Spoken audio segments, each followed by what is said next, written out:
Hi everyone, today's video is all about the derivatives of inverse trigonometric functions. So these first 6 things that we're going to write down are more derivative rules that you need to memorize. So I highly suggest making some more flashcards, just like you did for regular trig function derivatives.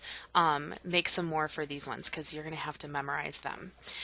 Before we get started, I want to just quickly make a note that for all of these, we need to be careful because u is actually a function of x. So what I mean by that is if you look at all of these derivatives, we're saying take the derivative of sine inverse of u, but we're taking the derivative with respect to x. And that's because we're going to be talking a lot about the chain rule here. So if I want to take the derivative of sine inverse of u, then that means it's going to be 1 over the square root of 1 minus u squared. But because u is a function that we're taking with the derivative with respect to x, then we're going to need to multiply by du dx. So this part here is really just talking about using the chain rule. So this derivative is 1 over the square root of 1 minus the inside squared, and then times the derivative of the inside. That's the chain rule part. All right, for cosine, it's going to be nice and easy to memorize because it's just the opposite of this. It's negative 1 over the square root of 1 minus u squared times du dx. Secant is 1 over the absolute value of u times the square root of u squared minus 1. So that's all in the denominator here. And then we need our chain rule, so times du dx. I know that's a lot, but just get it down and we're going to do some examples. Then we've got the derivative of cosecant inverse, which is just going to be the opposite of this one. So negative 1 over the absolute value of u times the square root of u squared minus 1 times du dx. So really, as of right now, all I've done is introduce 2 different derivatives to you. The sine is the positive one, the cosine is negative, and then secant is a positive version, and cosecant is a negative version. All of your co-functions are going to be negatives of your other functions. All right, so let's look at tangent inverse. The derivative of tangent inverse is 1 over 1 plus u squared times du dx, so that's our chain rule. And then the derivative of cotangent inverse is going to be negative 1 over 1 plus u squared times du dx. So again, this is a matter of memorizing these derivatives here and then just remembering the chain rule. So I'm actually going to skip numbers 1 and 2 because they're just straight up using the derivative rule. I want to look at some that actually have chain rule. So I want to look at number 3 first. So we've got y equals sine inverse of x cubed. So we're going to do dy dx equals, so let's look at what our rule is. It's 1 over the square root of 1 minus u squared. So that means we're going to do 1 over the square root of 1 minus whatever the inside is squared. And so this inside function here, this u, is actually x cubed. So that's what's going to go inside here.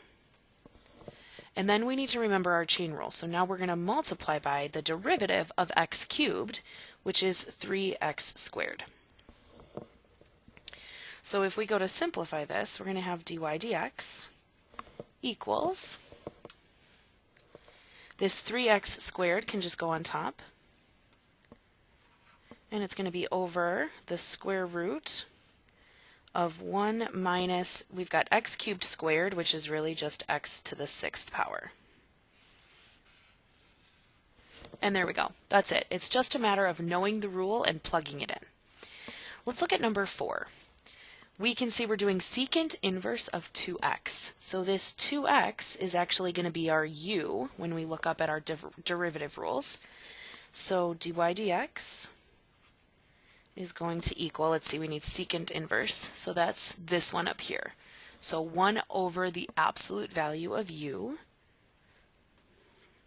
so the absolute value of, in this case, 2x, because that's our u, and then times the square root of u squared minus 1, and again we know that u is 2x, and now we need to multiply this whole thing by du dx, so the derivative of the inside, which in this case is 2.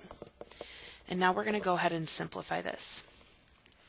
So I'm going to write the 2 on top, and then we have the absolute value of 2x times the square root of 2x quantity squared is 4x squared minus 1.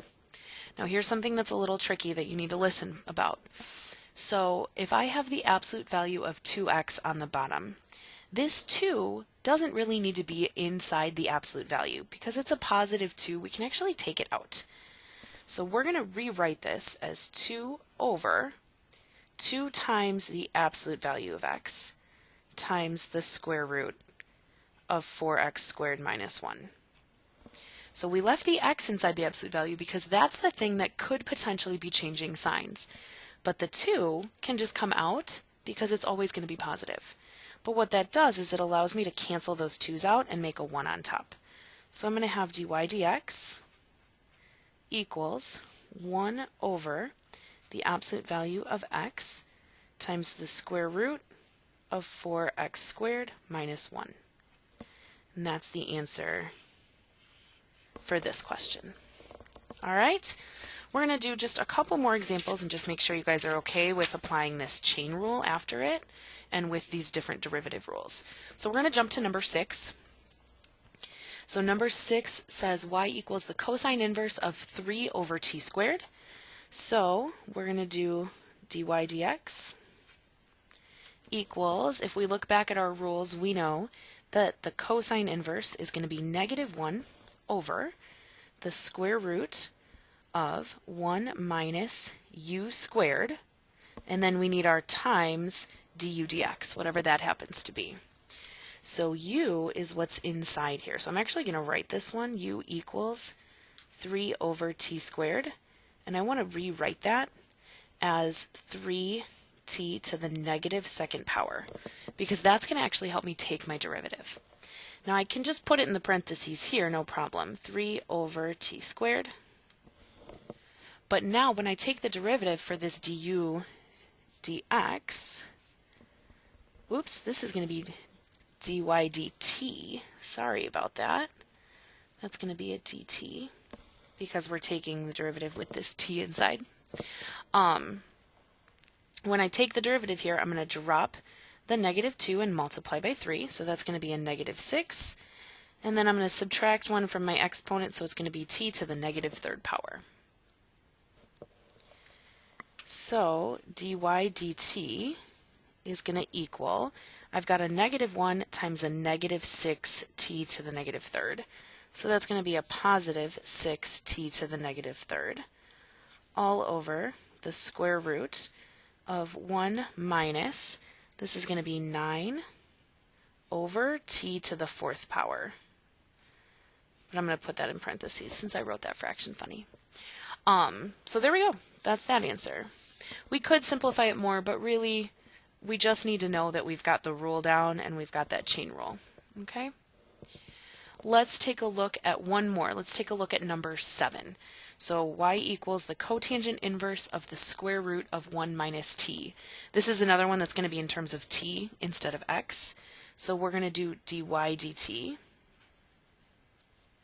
equals, we know that cotangent is negative 1 over 1 plus u squared, and then we're going to multiply by the derivative of u. So let's see, we know that u is whatever's inside the parentheses here, which is going to be the square root of 1 minus t. And now we need to multiply by the derivative of the inside here.